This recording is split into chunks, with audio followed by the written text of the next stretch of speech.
this is dropping on the day before Christmas Eve. Christmas Eve, December 22nd. Or, I'm sorry, 23rd. So if you are listening to this right now before Christmas, thank you so much for listening. Even if you're listening to it after or even on Christmas, still thanks. But if you are listening to it on Christmas Eve, you totally rock for downloading this as soon as it comes out. But like I said, if you're listening at all, you're freaking awesome. Hope you're having a great holiday season, or hope you had a great holiday season, as the case may be.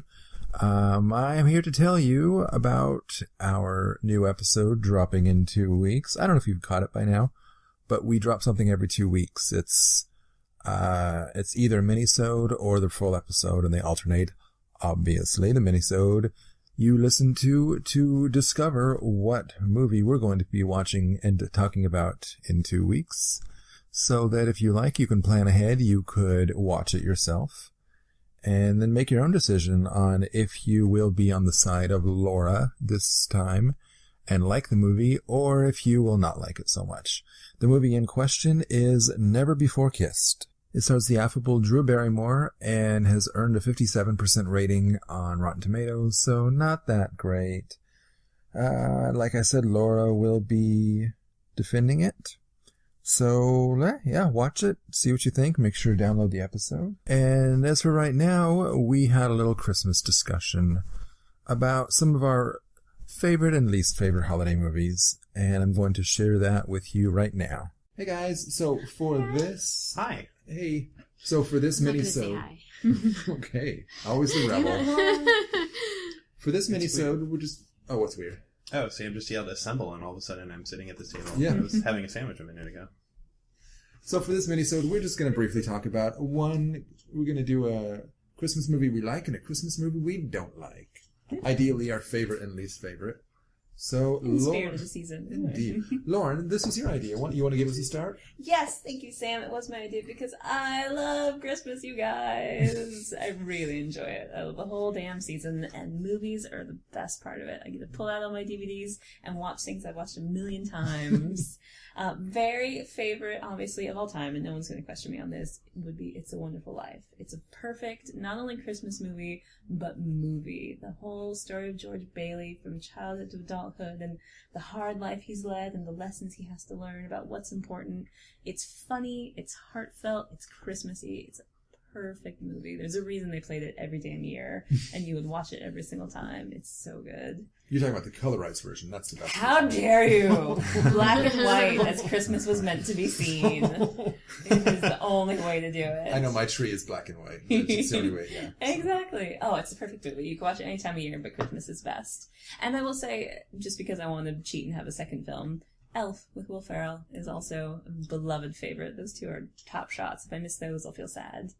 Okay. And let's see. Let's actually do everyone's favorite first. Okay, good. How about Bobby? What's your favorite? I love the film Millions by Danny Boyle. It's a beautiful movie, not an ounce of cynicism in it. It's just such a heartfelt, wonderful movie. It's beautifully shot, and it has some really great acting in it, especially for a movie that relies so heavily on child actors. So if you haven't seen Millions, you should absolutely go watch Millions right now. Stop listening to this minisode and then come back. And forget everyone else. We've already said what's important.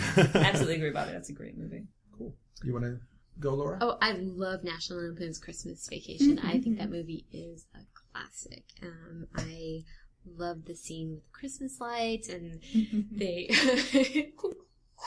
turn them on finally, and they blast the neighbors, and oh gosh, with all the lights, and oh my gosh, and then Randy Quaid. Who knows what happened to him, but he was amazing in this movie. And I mean, like Chevy Chase and Beverly D'Angelo and Juliette Lewis and Johnny Galecki. Tiny Johnny Galecki. Yeah, so funny. I love Did you say Julia Louis-Dreyfus? Oh yeah, no, Julia Louis-Dreyfus is in it too.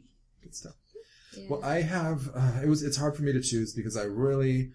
And I know a lot of people are like this. I really love Nightmare Before Christmas. Everyone loves Nightmare Before Christmas now, but I gotta say, I hate to be all hipstery on you, but I did see it in the theater when it first came out, and it was so hard to find Nightmare paraphernalia, but now they're like everywhere, and it's so cliche to wear. Remember when it was really hard for me to find a VHS copy of it? Really? A while back. I think I had a VHS copy. I've got 2 DVD copies of it now. Don't have Blu-ray yet, so maybe I should put that on my Christmas list. But I'm probably okay. But another one that I really like, and just like the Danny Boyle one, no cynicism, very sweet, Bad Santa. But seriously, I think that movie is just really, really funny, and there is happiness to it, even though Billy Bob, well, I don't want to give it away, but Billy Bob Thornton's not the nicest guy in the world. But it's a grown-up heartfelt. But what about his character in the movie? Again. I was going there, but yeah, you beat me to it. Oh, sorry. Oh, no, God. it's okay. No, I feel bad, okay. Maybe it's the Grinch for grown-ups. There we go. The Bad Santa. So except it's entertaining. Oh, I meant the cartoon. Oh, okay. How about least favorite movie? Least favorite. Laura, what do you got? Oh, I really dislike the movie The Family Stone. It came out in 2005, and it stars Diane Keaton, Sarah Jessica Parker, Dermot Mulroney, Luke Wilson, Claire Danes, Rachel McAdams, and a couple more people, but those are the big cast. It's just a really depressing movie, and it has a lot of different elements to it, and they just don't really work together. I remember seeing it around, I actually saw it on Christmas, and it made me really depressed because it was just not fun holiday film to see. So I've always had a crush on Rachel McAdams. I think she's been in one good movie. I might have to rethink my crush. No, and it was the hot chick. She still deserves it. It is just an unfortunate career trajectory.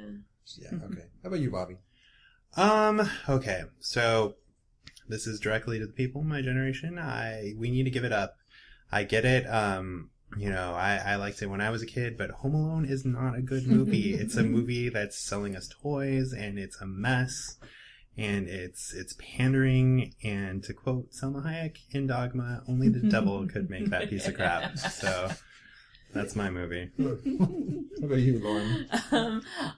This is not going to be controversial at all. The Polar Express is taking beautiful Chris van Allsburg book, which is perfect and wonderful, and just turning it into a crazy motion capture mess. It is insane and just, it's wackadoo from top to bottom, and it's got that uncanny valley of human animation that just feels crawly and gross. Especially gross in that movie. Yeah. Can you think of any other movie that was based on a really beloved, wonderful children's book that turned into a horrible, crappy Christmas movie? I feel like this is the only one. I think there's another one. I can't. This is the only one I can think of that would be guilty of such a thing. Maybe I'm just making it up. Maybe it's some of the Christmas carols you don't like. I feel like that. No, I don't think that was it. For me, and I looked at lists of bad Christmas movies, and there are a lot of them. I have not seen many of them. Maybe I just don't go see bad Christmas movies, except for one. Love Actually. Oh. How dare you! Oh, Sam, I'm going to stand behind you on this one. You fools! And you like How the Grinch Stole Christmas. The sacrilegious. It's got a few good segments, but it is about 18 hours long, and that's what it should be called, the 12 Hours of Christmas.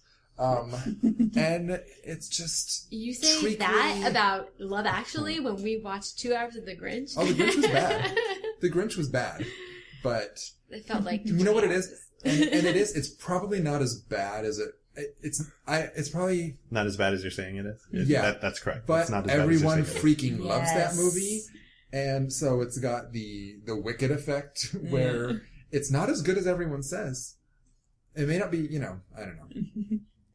But I don't enjoy it. I absolutely agree with you on that one. And if they shaved an hour off of it, it would be better too. You've got amazing British actors and a couple of interesting storylines, and then just an hour and a half of what the hell. Well, I apologize for the Scrooges on our podcast. I apologize for 2 of them, Bobby and Sam, because Bobby clearly does not know a classic when it... I Plays loved in Home front- Alone when I was in the first grade. No, and actually you're wrong about the merchandise because that came along with Home Alone 2, not Home Alone 1. And Home Alone 2 was... I enjoyed Home Alone 2 aspects But of it. the logic of Home Alone makes me crazy as a grown-up. I did question as an 8-year-old is why doesn't he just call the cops? What Chicago police officer is going to hear a child is alone by himself and going to come knock on the door and yell, "There's no one home, tell them to count their kids again." There's a child missing. The 90s were not this complacent. The times were different. It was, 92? This was before pedophilia. I'm just gonna...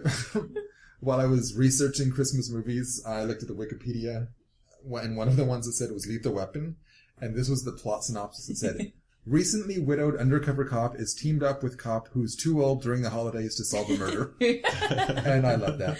Wait, he's only too old during the holidays? That's according to this Wikipedia entry. Anyway. Anything else to say, you guys, before we wish everyone a Merry Christmas? Go watch some Christmas movies. Love Actually and Home Alone are really good.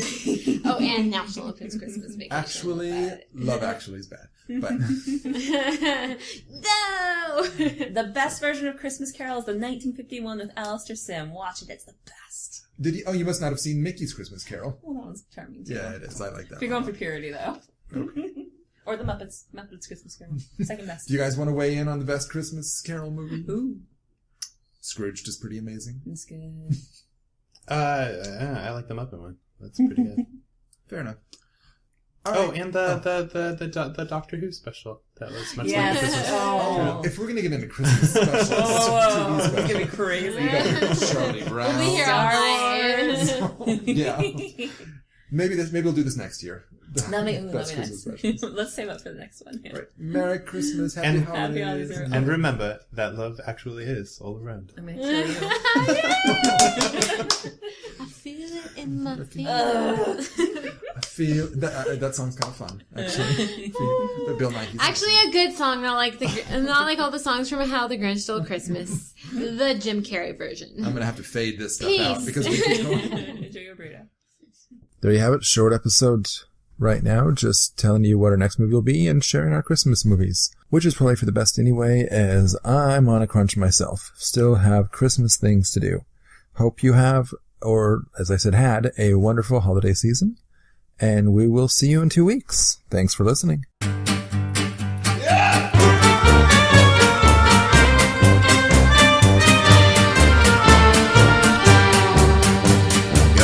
Search for gold as your ass grows old, and your mind, it wanders endlessly. And it's funny how the time flies. It's goodbye to another year.